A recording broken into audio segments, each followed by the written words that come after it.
Good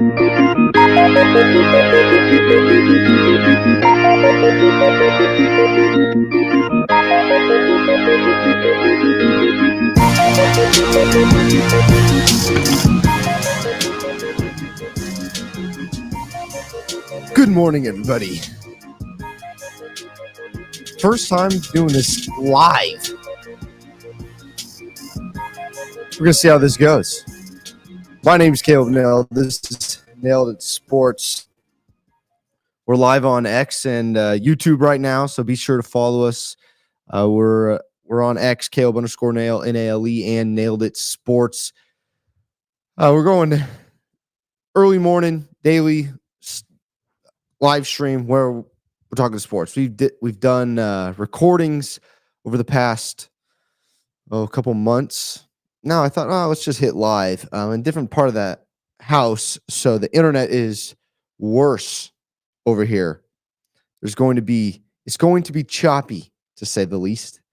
I can't wake the baby. If I wake the baby, I'm in big trouble. If I wake the wife, I'm in even more trouble.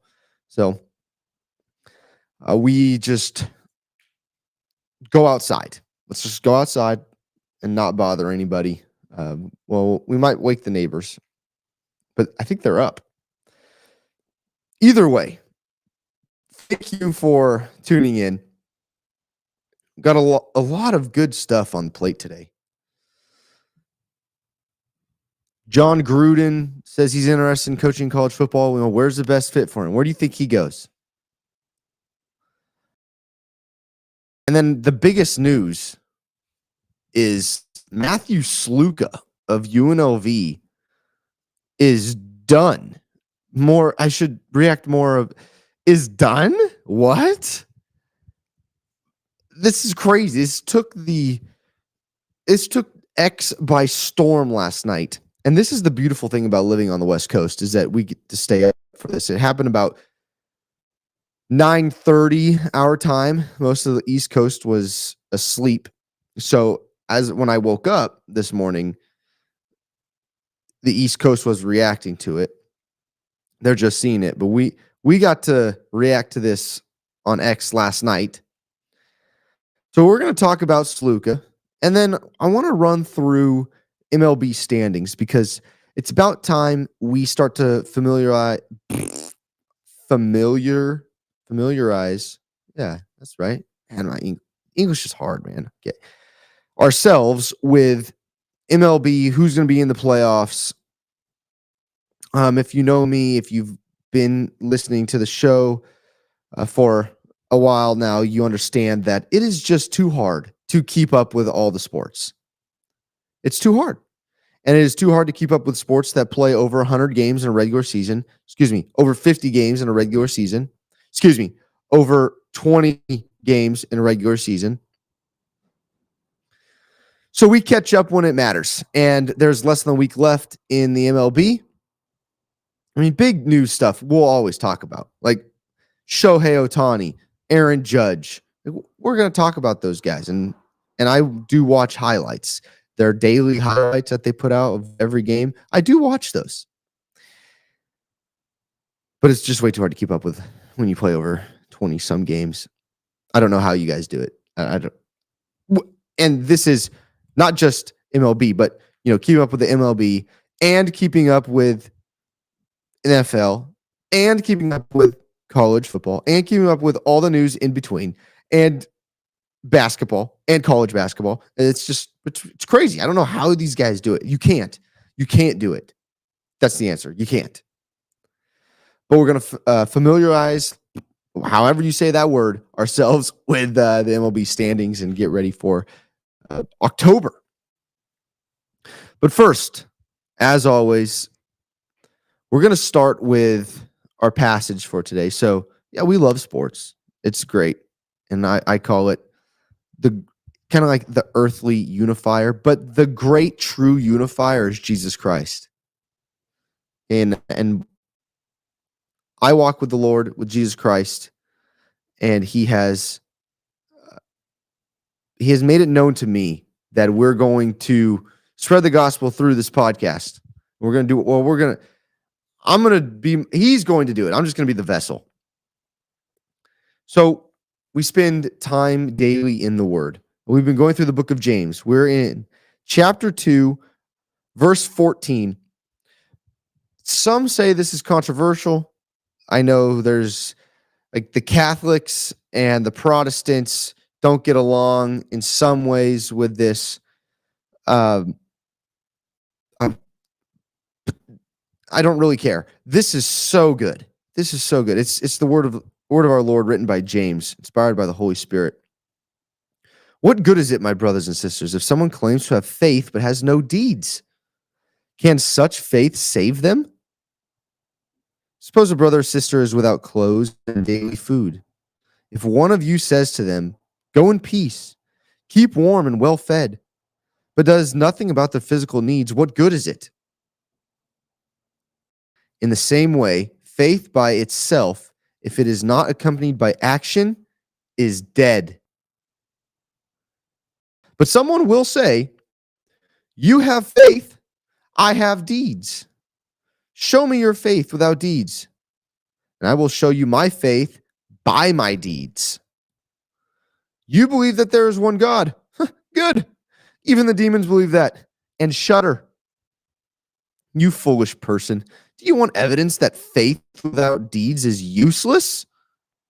Was not our father Abraham considered righteous for what he did when he offered his son Isaac on the altar?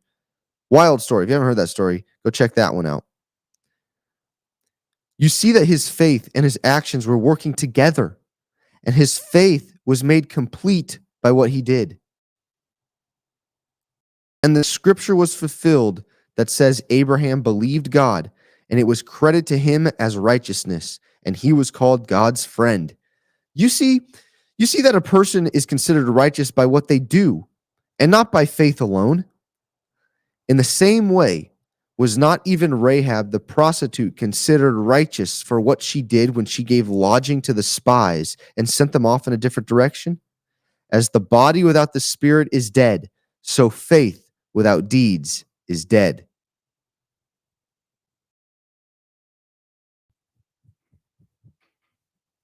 Challenging stuff. So good. It's so good. Lots and lots of Christians are too comfortable with their faith. It is a dead faith. We don't do anything. What life is that if we don't step out and show our faith through what we do? Is that even faith? See, I heard a sermon by a friend of mine talk about faith. And the word faith really only comes into play in Christianity. The true meaning of faith, if you go and look at the true meaning of faith and where the word faith comes from, it's Christianity.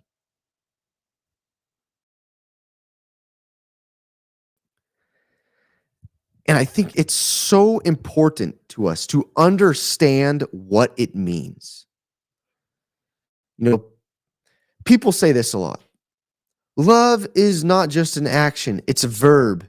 It's not just a word, it's a verb. Love is a verb, right? Is that what they say? I don't even know because it's so dumb. For people to understand love, like you have to go in the Bible and understand what Jesus has done and what Jesus says about love. Okay, you can't just take these sayings. I think it's the same with faith. Faith is believing and not seeing. No, faith is way more than that. Faith is so much more than that. Faith by itself, if it is not accompanied by action, is dead. And James uses an example, like he goes easy on us, right? I was going to use a different example. I was going to be way harder on us. But it's so good. He does something. He uses an example. It's early. Sorry, guys. He uses an example that we all can relate to. If one of you says to them, to the brother or sister without clothes and daily food, go in peace, keep warm and well fed. The Lord is going to take care. I'm adding here. The Lord will take care of you. There's truth to that, but the Lord has put us on earth to take care of them. It says, if we say to them, go in peace, keep warm and well fed, but does nothing about their physical needs, what good is it? It's so true. It's cold outside. Hey, keep warm. What is that?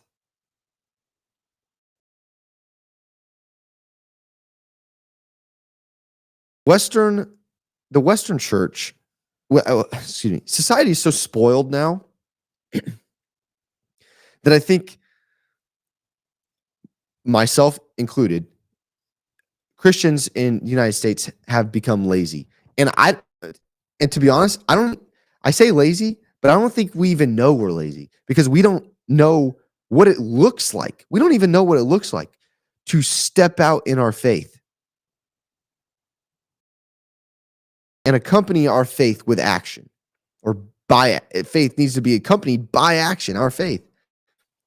I don't even think we know what that looks like because we're so spoiled. We live such a comfortable life. However, I do think things are changing in the United States because it's starting to get harder. Life starts to get harder, and people realize, oh, I can't do this on my own. I need Jesus.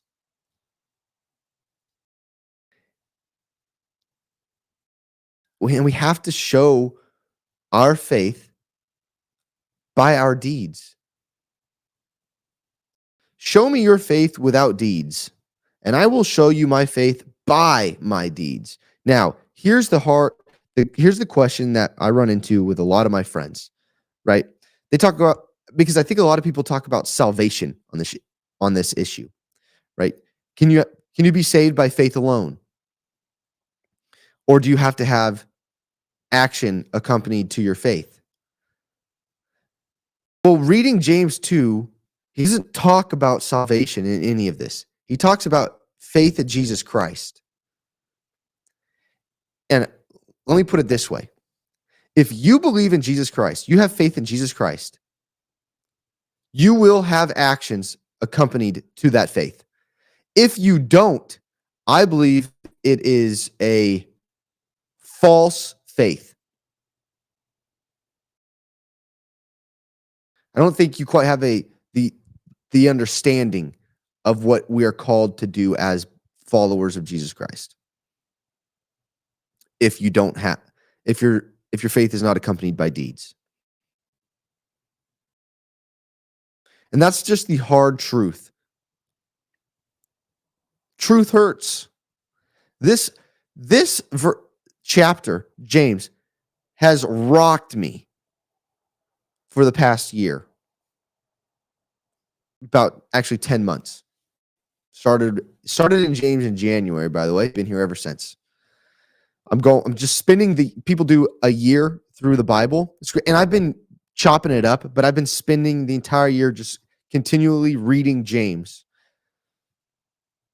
And I've been bringing it up here and there so that I don't completely bore you guys and myself. We'll hit different things, but staying in James. And I think in chapter 2, showing favoritism and then faith without deeds,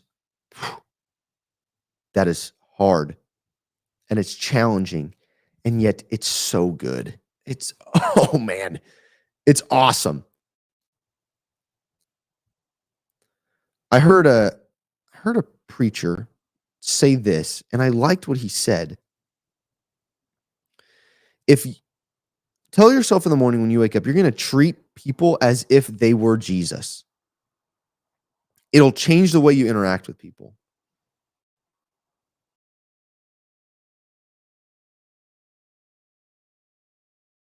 I to an extent, that's pretty good. I like that. That's going to help a lot, and it does. Now, if somebody is in active sin, right, you're going to question them on it. You're going to push them and challenge them to quit sinning, right? If this is the case, if we look at people and try and see Jesus in everyone, we want people to bring glory and honor to him, and they do not do that by sinning.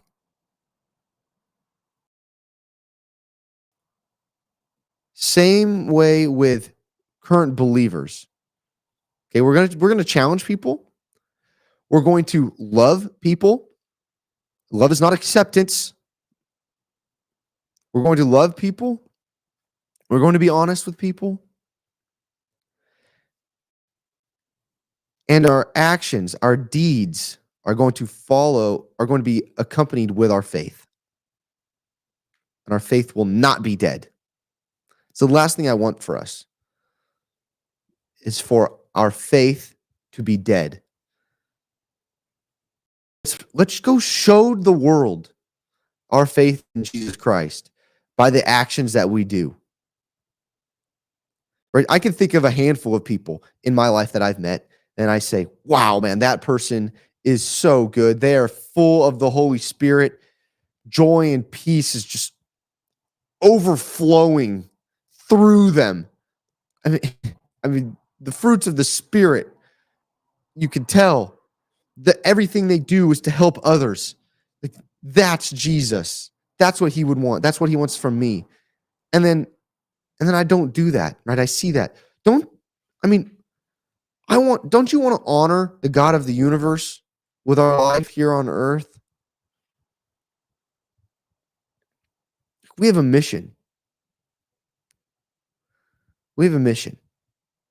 We're here to bring glory and honor to him, and he wants us to do that by making sure we love people and that they find the truth, and that is Jesus Christ was sent to earth, lived the perfect life, died for us, conquered death. He rose again, and people leave this out. Jesus, they stop at Jesus died for us. He died, rose again. He was breathing. He got up.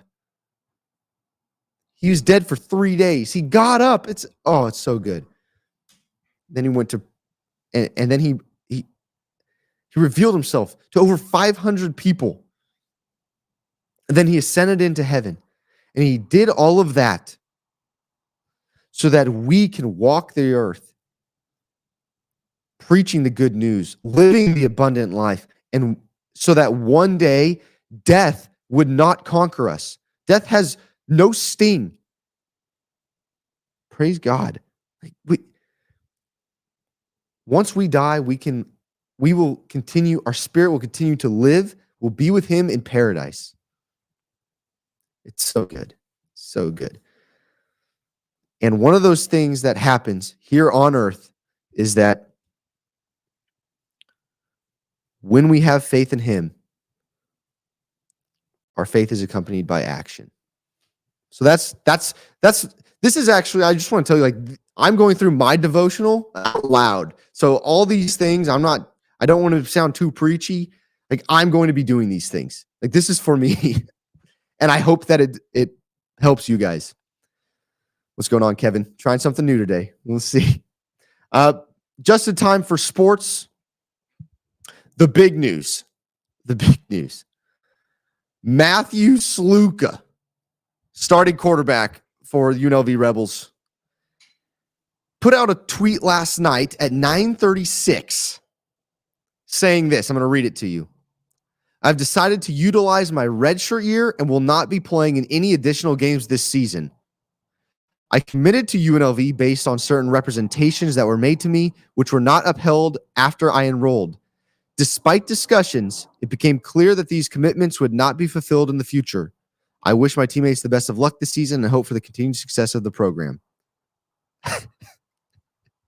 This was like bombshell breaking news at 9:30 last night. X was going crazy. I didn't know, I didn't know what to think. We still need to wait for more to come out. I saw another post. Who knows if this is true? And he did put an emphasis on this is a rumor going around in UNLV that Sluka went to Odom's office at some point this week, demanded an increase in NIL, which Odom then said they couldn't do, and thus Sluka got angry and decided to utilize his red shirt and transfer. Not sure, like there's an emphasis on rumor there, so we don't know. We're going to have to wait and see. But not only is this just big for the college football world, we'll get into what this means just for college football, but we play them Saturday. The Fresno State plays UNLV, a ranked UNLV team. The first time they've been ranked in Vegas. We're playing them in Vegas, and we don't get to play against Sluka. Now, so what I did last night, I entered in Jason Kelly's.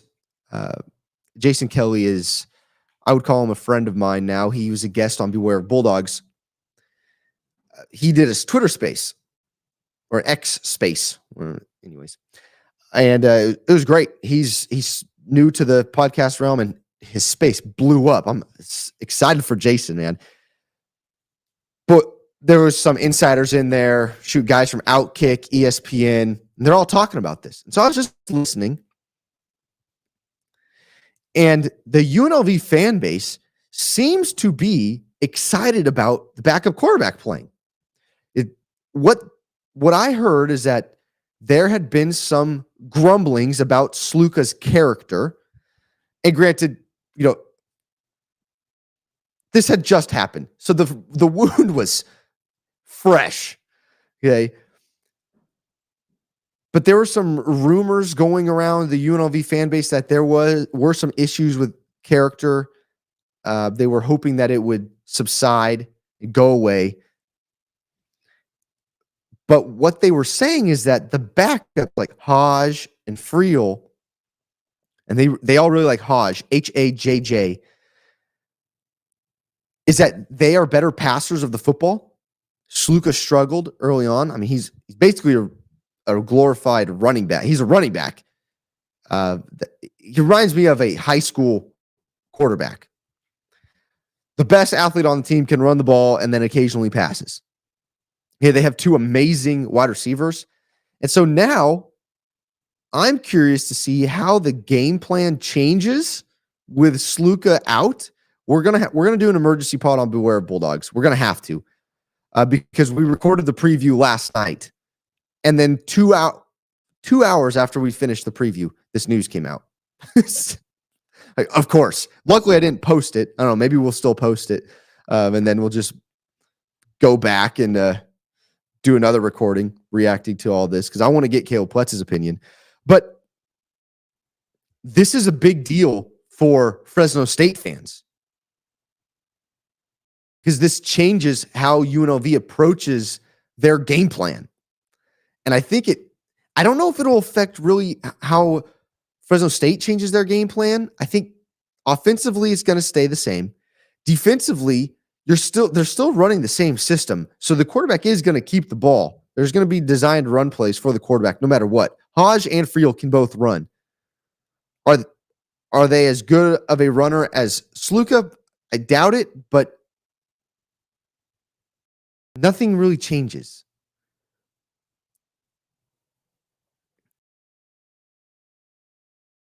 So this is big news for Fresno State. Now, when it comes to college football world, this is, I think, even bigger news and how this is affecting college football. We've seen players, transfer at the end of seasons because of NIL or coaching changes, things like this. This is really the first time we've seen a well-known player and a quarterback of a ranked team say, I'm done for the rest of the season. We're only 3 games in. Some teams are 4 or 5. But really, we're only 3 games in, and starting quarterback of a ranked team is saying, I'm done. And I'm getting my red shirt, and I'm leaving. Wow. Yeah, Kevin, that's all I can say. Wow. I didn't know how to react. I still don't know. Okay, now we don't know all the details. Okay, so there's a couple things that may have happened. Okay, UNLV may have promised something and then they weren't able to fulfill that promise. If that is the case, I'm fine with this. Sluka has the right to do this. If he based this decision off of money, which it sounds to me that most players are making their decisions based off of NIL dollars, which is bad. Okay? Talking to college players, just athletes in general, the rule before NIL was don't make your decision based on the coach because they can leave. Now, I would add, you shouldn't make your decision based off of the amount of money you're promised. Okay? Well, it just so happens that these colleges are businesses and they may overpromise and underdeliver, and they may not realize that they're not going to be able to deliver.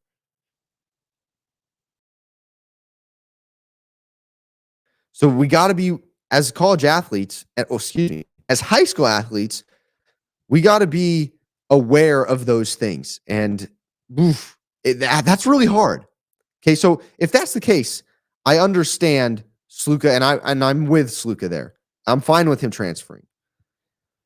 Okay, let me rephrase this.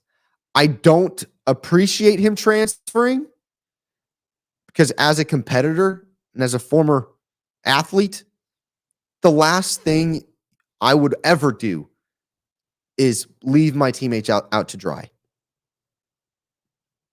Okay, I'm sure I hope he did everything after speaking with coaches, speaking with the players, with his teammates, all those things.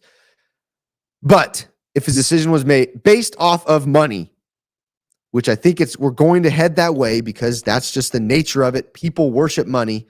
You cannot serve, but I will say you cannot serve two gods. You cannot serve both God and the God of the universe. So be careful what you worship.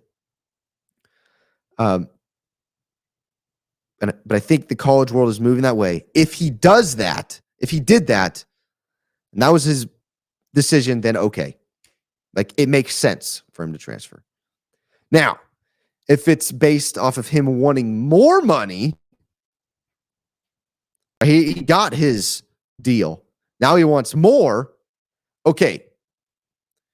Now that is a completely different conversation, and one that I think would scare most schools away from Sluka.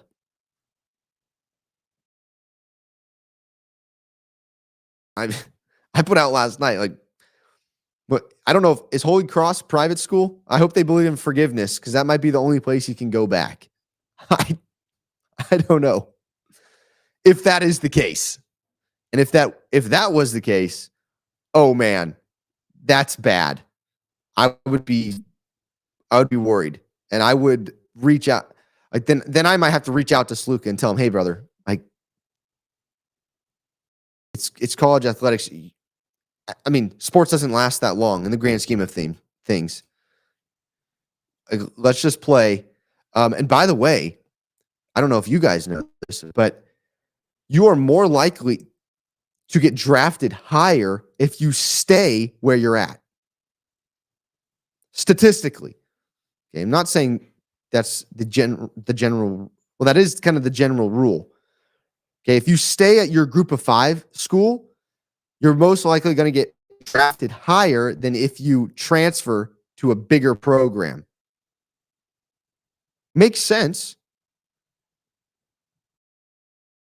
I mean, I won't be surprised, though, if Sluka gets more money in the NIL deal. Either way, Fresno State gets UNLV without Cam Sluka. Not Cam. Matthew Sluka. It's gonna make for a fun Saturday once again. I think we will put out the preview for Beware Bulldogs. He knows he is an NFL bound, feels he needs his money now. Maybe. That's a good point, Kevin. I would, yeah, you know what? I think you're right. That sounds pretty good because he's not a pure passer of the ball. I mean, he's going to have to pull the Edelman or Tannehill and switch positions. Uh, I think he has to, if he wants to play the next level, he's got to switch positions. Right? Or he might have to transfer to an FBS or a P5 school and sit behind somebody and really learn how to do it. Take some time, which I don't know if he's going to want to do that. Maybe. I don't know. Good morning, Tim. This Sluka stuff is wild. Now, I'm going to release the preview, okay, for Beware Bulldogs. If you're tuning into this and you're not on Beware Bulldogs, go check that out. We talk Fresno State athletics. We purely talk Fresno State athletics over there. But we talked a lot about Sluka and what he was bringing to the table. I'll release that, and then, either I'm going to talk to my co-host Pletz over there about getting together one more time because our weeks are pretty booked now. But maybe we'll do an instant reaction over there, and I'm going to try to get Jason back on our get to know guest and do something with him as well, because this is crazy. This is crazy, not just for Fresno State and UNLV, but for the entire college football world. And it's going to change a lot. Now, the last thing before I move on, because I want to talk John Gruden here, and then Pac-12 media rights deals. I read an article and I'm interested in what was said. And then we'll get to MLB standings because I got to catch up and we got to see where everybody sits before playoffs with that less than a week left. Okay, but the grand scheme of things for the NCAA, they have to put some regulations on it. You have to put some, right? I'm not for more rules and laws and things like that. But I am for some regulation. You have to have some regulation. And there has to be something so that we do not breed kids that feel as though they can't put in hard work. Or, don't want to put in hard work. Okay, I did see this on Sluka, and I did understand this. It said, well, now imagine you going to your job, them not giving you what you were promised. Yeah, you're going to leave. Yeah, and I totally agree with that. We just don't know if that's true or not. If that was the case, then, like I said earlier, I'm with Sluka. If he wanted more, though, and they weren't going to give it to him, and they were upfront with him about it, and why they couldn't, then that's on Sluka. And you know what? Barry Odom, here's the other thing. Barry Odom it's not his fault. Odom's got to coach football. He can't worry about NIL right now. He can't. And this is the hard part. And this is why you have to have some regulations on it. The college football, the head coach, most of the coaching staff, I'd say 99% of the coaching staff cannot worry about NIL during the season. And that's why I like what Gundy did at Oklahoma State. He said, once season starts, your NIL, team rule, NIL's done. Like it's done. Right? Because they can't worry about the kids, can't worry about it. The coaching staff, they have no time. They can't worry about that. And I'm sure most schools are still learning how to do this. Like they might have one person in charge. I know Fresno State, we have Aaron Mitchell, NIL director. So it's hard. It's going to be hard. NCAA's got to figure some stuff out and put some regulations on the transfer portal, one. And I think that'll make a big change. And then two, I don't know if they can put any regulation on NIL because, we live in a free market. You can't tell kids they can't make money. Like, I don't want to tell anybody that. I'm not going to. So that's going to be hard. But transferring probably put some regulations on. All right, let's talk John Gruden really quick. So I don't know if you guys saw this, but John Gruden went on Dan Patrick's show, I believe yesterday. And he said that he's interested in coaching football again, whether that be at the NFL or at the college level. He's in a lawsuit with the NFL right now, so I highly doubt it's going to be the NFL. But he said he's spoken to some people in the college football world. He started a football channel. Technically, football YouTube channel. He's doing this thing with the media stuff, as everyone does after they're done with athletics.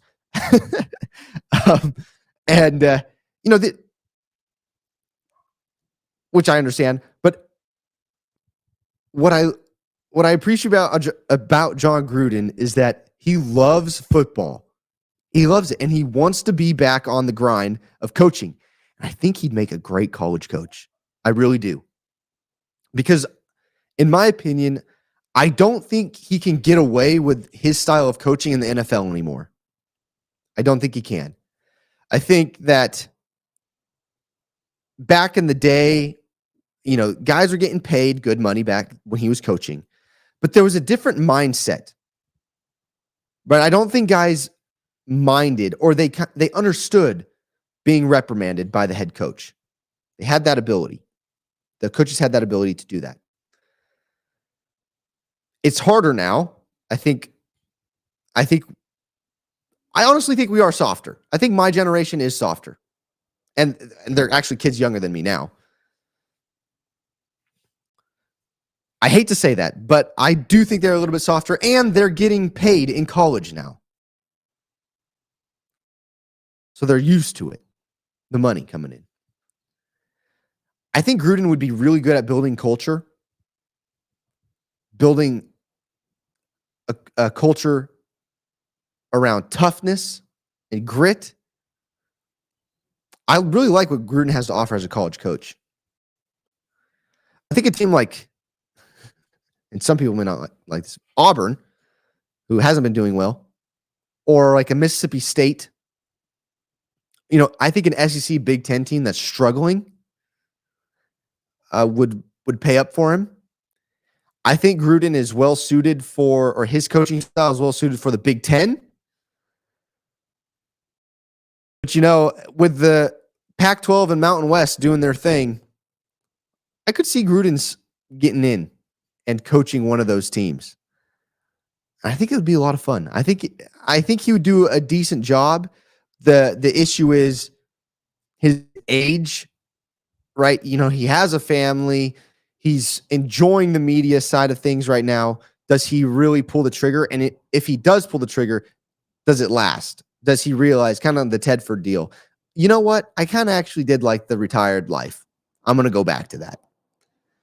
And I wouldn't blame him for that. But I think it would be fun to have John Gruden in college football, and I think it would be really good for college football. It would be like Deion Sanders coming into college football, but a totally different style, right? Big name, knows a bunch of people, but a totally different style. And I think it'd be better for college football, this style. Send him to Wyoming. What's going on, Tim? That would be huge. That one, I think Wyoming would absolutely love that. I think he'd fit in there. Wyoming would be great. Now, is their current head coach the head coach, or is he an interim? I don't know about that. You have to help me out there, Tim. I don't know. But I think that would be a great fit. Okay, what's next on the docket? Oh, Big 12, streaming. I read an article the other day, and this was my worry. Not Big 12, Pac-12.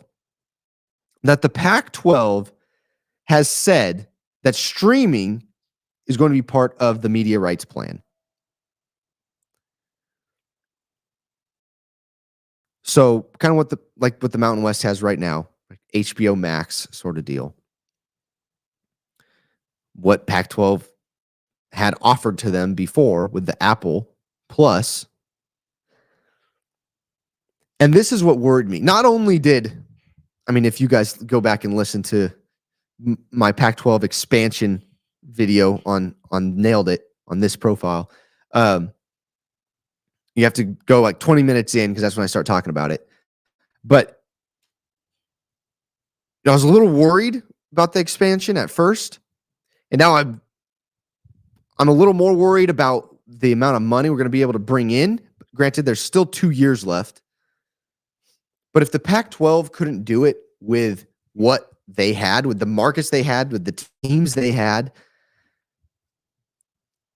with the old Pac-12, the old Pac-12, how is the new Pac-12 going to bring in money that's going to be competitive? Now, I mean, I guess all they really have to do is compete with the Mountain West and what the Mountain West schools are getting right now. But there were things in place. I feel like they could have made it work with Oregon State and Washington State and the entire Mountain West because I like both of those conferences and I like the teams in those conferences. Now, with the AAC, we talked about this yesterday, with the American with the American coming together, that's going to be a little bit harder for the Pac-12 to get some money. And I think what happens with streaming is that you're going to get less money for streaming because it's not widely available. And this is the problem. Like, one, as a fan, I'm sad because I don't have any streaming services. Like, I don't pay for them. 2, and I don't have cable. So, and 2, streaming services, maybe it is the future, but they don't have the ESPN money. They're not paying out the wazoo because they're getting millions and millions of people to tune in. Peacock, Apple, HBO Max. There's not a ton of people tuning in on streaming services. So I am a little worried about this once they said that the streaming services were going to be a part of it. Now, if they could, I have a feeling they'll pair that like the Mountain West, HBO, True TV, because that's going to be the best deal for them. But I'm still concerned.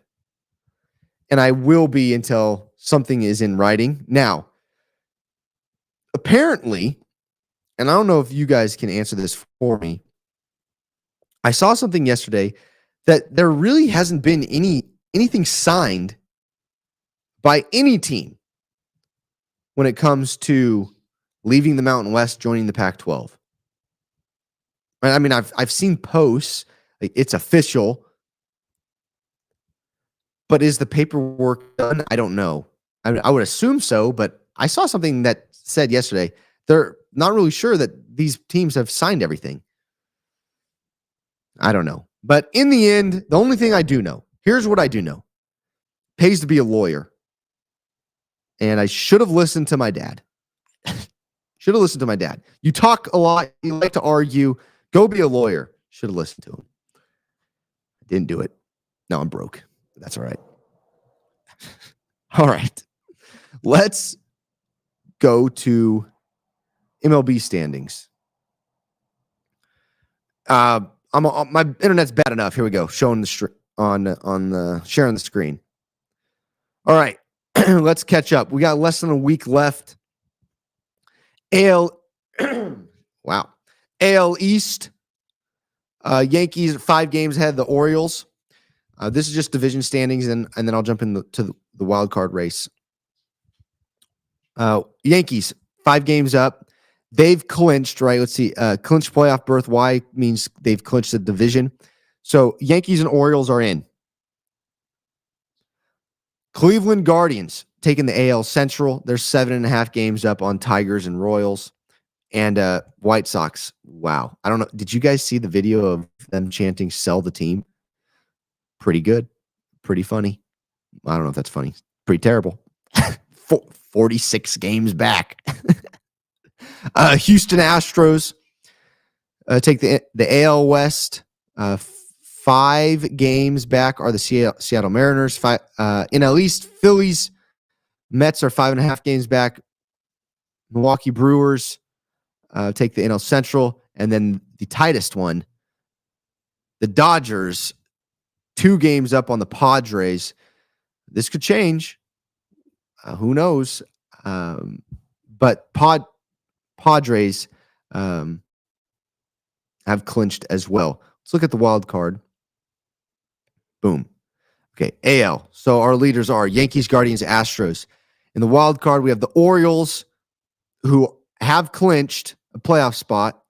Then you have the Tigers and the Royals, 2 games up on the Twins, 2.5 on the Mariners, 3.5 on the Red Sox. And the Red Sox are on a 4-game win streak right now. And the Twins are on a 3-game losing streak. Look at that. Well, this should be fun. The last week. In the NL, you have the Dodgers, the Phillies, and the Brewers.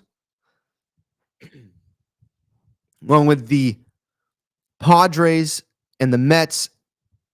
The Mets are a half game up on the Diamondbacks, it looks like. And then the Braves are a half game behind the Diamondbacks. That should be a fun race. All of these are going to be fun. The Cubs I've done. So you got the Braves are still in it, Diamondbacks and Mets. And then it's going to be interesting to watch who takes the NL West between the Dodgers and the Padres. It's going to be a lot of fun. A lot of storylines are going to be coming up. I'm already hearing about the Dodgers and how they choke in big situations. Do the Padres continue their 5-game win streak and take advantage of it and go on a massive win streak and win the NL West? Can the Braves squeak in? This is a lot of fun. And then I think we got to talk about Aaron Judge and the Yankees and what Aaron Judge has done there. The Orioles in the playoffs. It's always fun to see the Orioles in my lifetime. I don't think they've ever been good. Maybe once. I think they've made the playoffs once in my lifetime. So I'm excited. October is a great month, and baseball is a fun sport. It's just hard to keep up with when you play over 20 games, like I said in the beginning. It's just, if the sport has over 20 games in the regular season, it's really hard to get invested. And you have to be a diehard. You can't watch anything else. So with football and everything going on, that's what we do. And then we catch up in October, and we're going to react to all of this. Okay. If this is your first time tuning in, something we've been doing is keeping up with Yeovil Town. We have our Yeovil Town update. Yeovil Town is a English soccer team down in the lower parts of the leagues. Okay, they were up there. They got relegated. Okay, the one thing the UK does right is how they set up their sports leagues: promotion, relegation. Everything else, there's a reason we don't have British accents anymore. We left. See ya. But what you do right over there is setting up sports league. So I keep up with this town called team called Yeovil Town. This is my favorite team. Here we go. Here is the table. Here's the fixtures that have happened. Yeovil Town yesterday tied with Sutton United, and before that they lost to Oldham Athletic. Not looking good. We started out hot. Since then, we have fallen apart. We got to finish top 7 to have a shot at getting promoted to the next league. And I believe the next league is the Championship League, which is considered professional. You're in the FIFA video game. I think the last time we checked in, we were in 8th place, 8th or 9th. We have now fallen to 14th. Okay, here's the points: 3 points for a win, 1 point for a tie, 0 points for a loss. It's the only sport where you can enjoy a tie or feel okay with a tie. 14 points to get to that 7th spot. We need to get 20. We're 6 points back right now. We have only played 5, and these teams up here, these are home games, played 11. Just kidding. They've all played 11 other than Gateshead, and Gateshead's looking pretty good. So we got some work to do. We play every team twice. So you got 23, 46 games we're going to play. We're only 11 in. We got plenty of time. Boys, they call them the Glovers. It's time to wake up. We got to get going. All right. That does it for me. Sluka news, insane. I just had a link sent to me. Let's see what this is before I go. No, it's just more Sluka news. This stuff I've said already. Okay. Follow me on X. It's going to be wild today. Let's talk more Sluka over there. Caleb_Nail. Thanks for tuning in. Share it. Share this episode with some people. And my encouragement to you is that, as James says in James 2, faith. I want to read it to you. Okay, but faith without works is dead. That's what he says. We're going to stick to it. We're going to stick to sharing the gospel on Nailed It Sports. You see that a person is considered righteous by what they do and not by faith alone. That's what I wanted right there. Verse 24. All right. God bless you guys. Have a great day. Enjoy the work day or day off. I heard some people got the day off today. So, and if you're Sluka, best of luck, brother. We'll talk to you later, everybody.